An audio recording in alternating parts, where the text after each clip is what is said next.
Hi everyone, welcome back to Library Time with Mrs. Poole. I have a story to share with you today that warms my heart. It is by a very famous author. Her name is Bunting, and I love this story because it is about giving and it is also about traditions, which this is a wonderful time of year, no matter what holiday you celebrate, that your own traditions tend to warm your heart and you get really excited to do particular things every year that become a tradition for your family. And so this is a wonderful story called Night Tree. And like I said, it's written by Bunting and is illustrated by Ted Rand. And are you ready? Here we go. Night Tree. I love this particular illustration too.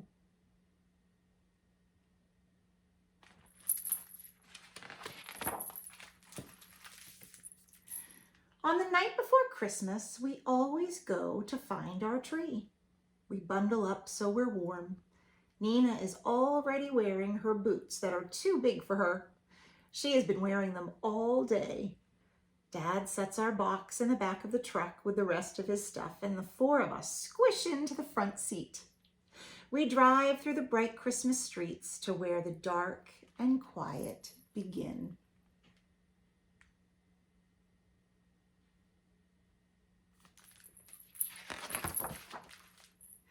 Nina is almost asleep in my mom's lap when we stop. "Are we there?" I ask, and Dad says yes, and rolls down the windows so we can smell the tree smell. There are oaks growing here, and alder and maples that are bare now and white in the moonshine.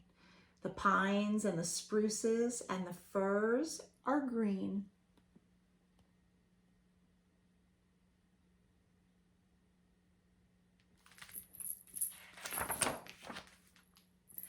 This is called Luke's Forest, but Dad says it's not really a forest, just a nice forgotten place where our town ends. Dad goes first on the path between the trees, carrying our box and the big red lantern. Mom and Nina go next, holding hands. I come last with the blanket.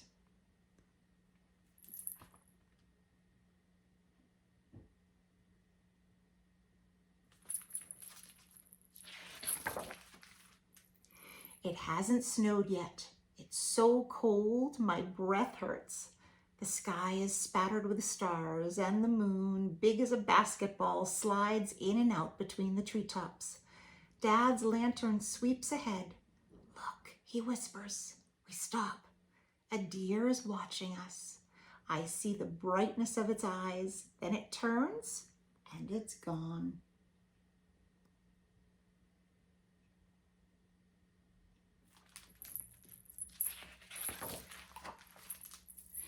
"Here's our tree," Dad says.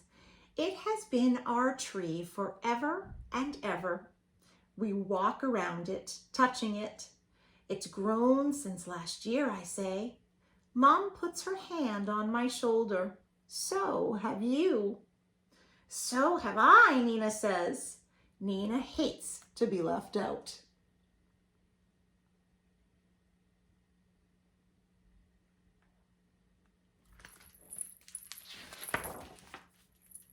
An owl hoots. Deep in the darkness, there are secrets all around us. Woo, woo, woo, woo.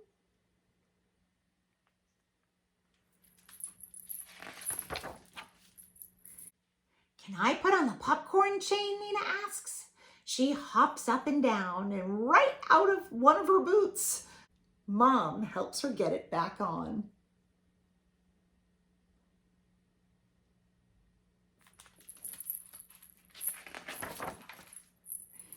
Nina takes one end of the chain and I take the other, and we wind it around our tree. We've brought apples and tangerines with strings on them, and we hang them from the branches. It's hard to hang string loops when you have gloves on, but it's too cold to take them off.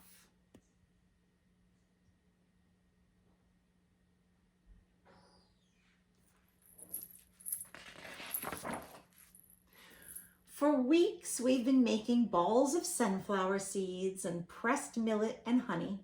We hang those too. We scatter shelled nuts and breadcrumbs and pieces of apple underneath for the little creatures who can't climb very well. Our tree looks so pretty. So who are they making this tree for?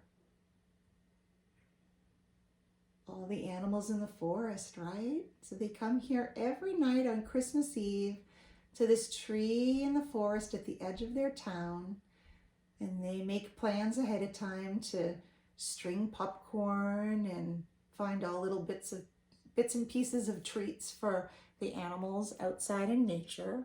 Kind of a very cool tradition, isn't it? What kind of traditions do you guys have when you celebrate the holidays? I would love to hear about some of them if you guys want to email me or send me a picture or drop it off at school. Mom says I should spread the blanket so we can sit and admire our tree. She has brought a thermos of hot chocolate. I take off my gloves and toast my hands around my warm cup. Dad turns off the lantern and we stay quiet, hoping some of the little animals will come while we're here, hoping the deer will come back, but it doesn't. It's shy, Dad says. I'm shy too, Nina tells him.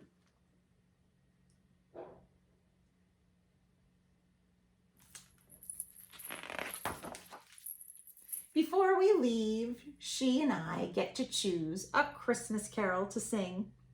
I choose, "O Come All Ye Faithful." Nina chooses, "Old MacDonald Had a Farm." That's not a Christmas song, silly, I tell her, but Mom says it's fine and a very nice song too. We sing fast because there are a lot of verses and it's getting colder.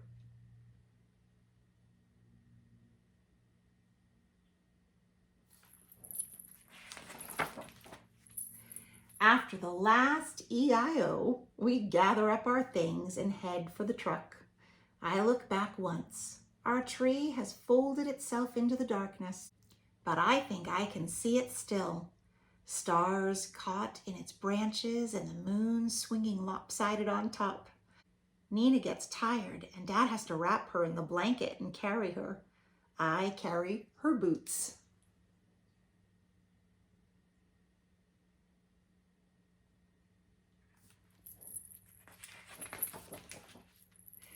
Later in bed, I think about our tree.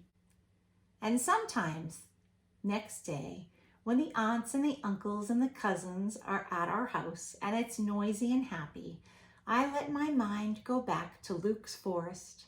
I think of the birds having Christmas dinner and the squirrels and the opossums and the raccoons and the skunks.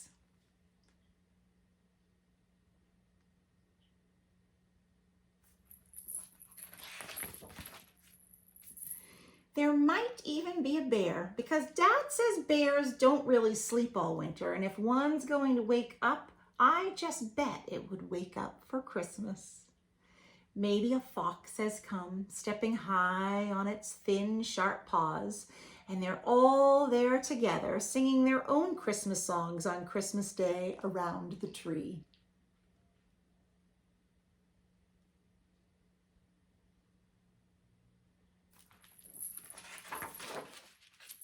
The end.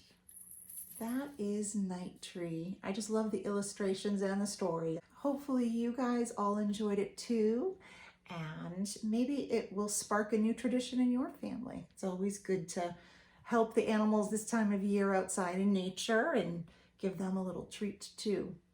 So make sure you find something, some act of kindness to do. It makes your heart feel extra warm around these holidays. And until next time, happy holidays and happy reading.